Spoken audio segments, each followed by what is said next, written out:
Is your debt causing you sleepless nights? Knock your debt out with Debt KO. And your debt won't be the only thing keeping you up at night. Debt KO, free impartial advice on all your debt.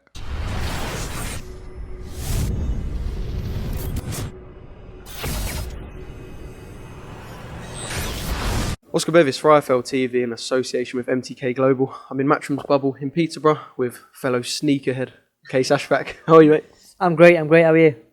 Good. The bubble life, how have you found it? I mean, you've probably been like cooped up in hotels in like Azerbaijan as an amateur and all those sort of things. So is this just, not second nature, but is this light work? You know what, if you're talking about Azerbaijan, I've been there at least 2-3 times as well. But yeah, it's normal really. Obviously when you're making weight, it's something that, it's kind of the way it goes when you're making weight, because you don't want to expend too much energy, you're very strict on your meals and you kind of just stay out of the way. But obviously now, the weight's been made and it's a bit more active and it's not bad at all in my opinion. Obviously they had the fight camp bubble and we saw all the footage from there of like people messing around, playing cricket and doing all this sort of like entertaining stuff. But for the fighters, do you want the bubble, obviously for the media, I want there to be like a party every night because it's something to do, but for the fighters, do you want the bubble to be as low key and as minor as possible? Honestly, for me personally, it just doesn't make a difference. You got to remember, for example, in my amateur career, I had the whole European Games, Commonwealth Games, Olympic Games, the whole multi-sport environment where they had all that sort of stuff, and I've been through all that sort of stuff, and it's not affecting me then. And even the quiet in different countries, like you mentioned, there in Azerbaijan, places like that, it's not bothered me either way. So for me personally, even if it was wild out there or if it quiet the way it is, it just doesn't make a difference. Before we come on a little bit to your fight and your new training situation, I want to go back to an interview that you've done with, I believe it was Raz on the channel via Zoom, where you were speaking about wanting a world title in the future. And I heard you say earlier in the week that you've had sort of two careers. You've had the learning phase, and now you've got the phase where it's titles and you're in bigger fights, you're in better fights. But you know the end goal, like, do you feel like if you don't become a world champion on your part, you would feel like your career's been a failure?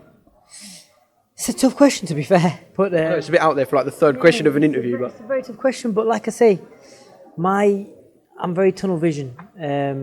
Before obviously I know we're going to go into the training setup, but the whole point of that training setup change was to leave no stone unturned. So I believe that as long as I give 100%, 110% like I am, and I believe in myself at the same time, then now leaving no stone unturned on top of that, I'm more than capable of achieving my dreams, and that's just the way I see it. And this training setup comes with a Loughborough uni. I'm just going to tilt the camera down. Sporting some Loughborough sport gear. You said in the press conference that it's rated the best uni in the world for sports facilities. So for the last 4 years. For the last 4 years, yeah. So it's in the world, yeah. There we go. So it's not. It's probably not a bad place to train, I reckon. Eh? Facilities are unbelievable, honestly. How scientific and how individual it all is for each athlete, it's amazing, and it's only it shows why. I think in the last Olympics, I think they won 15 to 20 medals just from that uni, and that just shows the quality right there. With your training setup and how it's changed, is it changed how you train, or is it just the fact that the better equipment means you get better training, or is it giving you an extra drive, or something that clicked in your head, turned, and you've gone, actually, I need to up my game. It's all good having this facilities, but I need to be better than I was before as well. Yeah, the facilities are always great, but they don't make the fight. Yeah, they don't make the fight. You've got to think of, like, for example, the Rocky story, Rocky and Ivan Drago. Drago had all the best facilities. Rocky kind of went back to the slums, really, in the ghetto, just to. I know it's a film, but it's a perfect analogy, because it doesn't make a difference if you, like some of these Mexicans, they train in places that you'd hate to train, and you look at them and you think, how are they training there? And you've got the best fighters, some of the other best fighters in the world, training facilities that are unbelievable, but both are world champions. It's more yourself, it's that heart and that desire and that belief, and that's what gets you through in the end. And Angel Fernandez has jumped on board as well, so I mean, he was credited with a lot of the technical side of Joshua's win over Ruiz, and if you know boxing, you know how esteemed and how well considered Angel is in the game. That's only going to take your levels up as well, because Angel's just, he's a sponge for knowledge. Yeah, definitely, and he was rightly credited as well for the performances of AJ. But yeah, he's an unbelievable coach. It was the sort of coach that I always kind of wanted in a way, and someone that I gelled with straight away. We had the same sort of ideas. We even from the first session that I did with him, the things that he was doing and the adjustments we spoke about, just in that 1 hour session or 1.5 hour session, just made me realise that this is the guy I want to be with. And I believe personally, we've only been training 4 months, believe it or not, but I believe personally I'm making the right adjustments now, and I'm a bit of a sponge just like him. He's a sponge for knowledge. I'm a sponge in the same way, and that's why I believe we work very well together.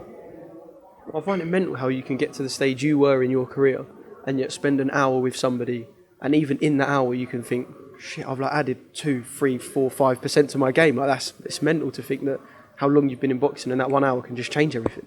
Listen, I kid you not. That was the first time I went to see him. I wasn't, set on going with him or anything. But in that 1 hour or just over 1 hour, when he was taking the gloves off, the last thing I said to him was, "When do I start?" And I didn't. For me, you hear about all these people going to see other coaches and trying them out and all that sort of stuff. But I only went to him. If I wasn't happy, I would have gone somewhere else and tried someone else as well. But I was so happy from that one session that straight away he was just about unlacing my gloves, and I said, "Listen, when do I start?"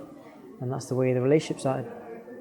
Mark Leach, are we like, not just me, is everyone looking for a narrative to go with this fight, as in, you know each other, Kelvin Travis, you've sparred together and all those sort of things? Are we looking for a narrative, or is there actually something there?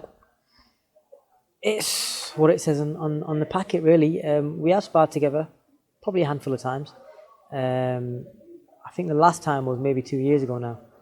So it wasn't like... Does that render it irrelevant if it's 2 years ago? In ways, but you can always take something out of spars. And on top of that, if I'm honest with you, the spars were never really intense. They were always quite, we're sparring, friends. It was always quite light-hearted in many ways. So maybe you can't take a huge amount, but there's always something you can take out of a spar. But yeah, you've got to remember Mark Leach he's a good fighter. I'll put my hands up and say that he's a good fighter. This is no mug I'm fighting tomorrow.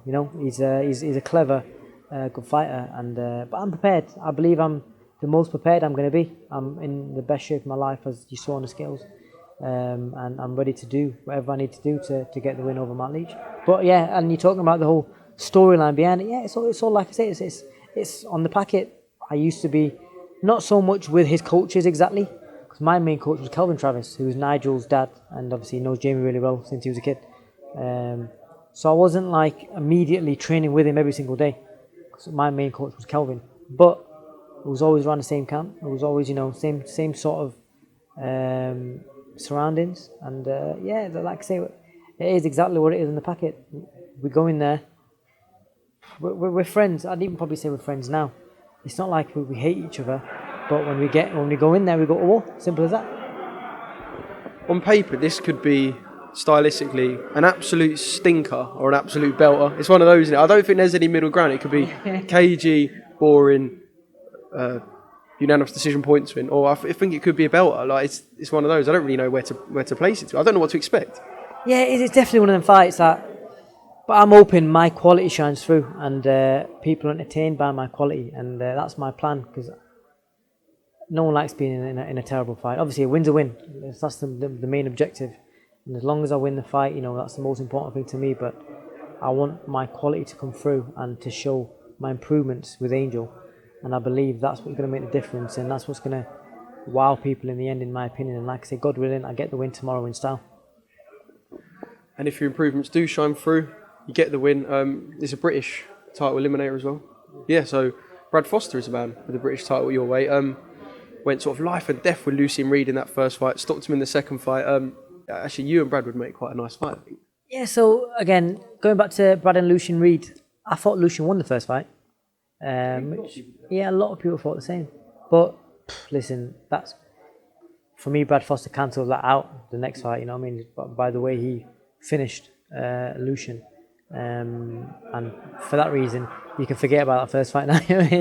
But yeah, Brad's a good fighter. Obviously, I've got to admire on him because he's my weight and he's got the title that I want. But yeah, like I say, he's a good fighter. But it's not, for me, it's not about Brad Foster. It's about winning that British title, and that's my goal and my objective. Whether that means going through Brad Foster for that, or if you never know, by the time the fight comes around, it might be someone else. But my objective's the British title, and that's nothing like no hard feeling towards Brad Foster, but that's what I want, and that's what I'm going to do. Right. Qais Ashfaq, thanks for giving me some of your time. You can go and munch it. Did I see you out there trying to get some apple crumble and custard? Oh, I had that. Do you know what? I've learned in the bubble that boxers ain't as professional as I thought. You might have the Sky platform in your management team, but you're eating fucking apple crumble. Listen, believe it or not, you got to be smart. And the only reason you'll ever see me doing that is because my nutritionist has given me very smart instructions, and that's why I'm making the weight so good, and that's why I'm feeling so good on the night, because my nutritionist, Simon Stevens, with Vow Nutrition, he's unbelievable. And I kid you not, it's the best I've made the weight. As people keep telling me that as well, because the shape they see me in, and his knowledge about nutrition is unbelievable, and that's the reason I can have the luxuries of having a bit of apple crumble here day before the fight and get away with it, and still feel 110% and $1 million tomorrow night. Bollocks, you're just hungry. Brilliant, cheers. Yeah, good luck tomorrow. Thank you very much. Is your debt causing you sleepless nights? Knock your debt out with Debt KO. And your debt won't be the only thing keeping you up at night. Debt KO, free impartial advice on all your debt.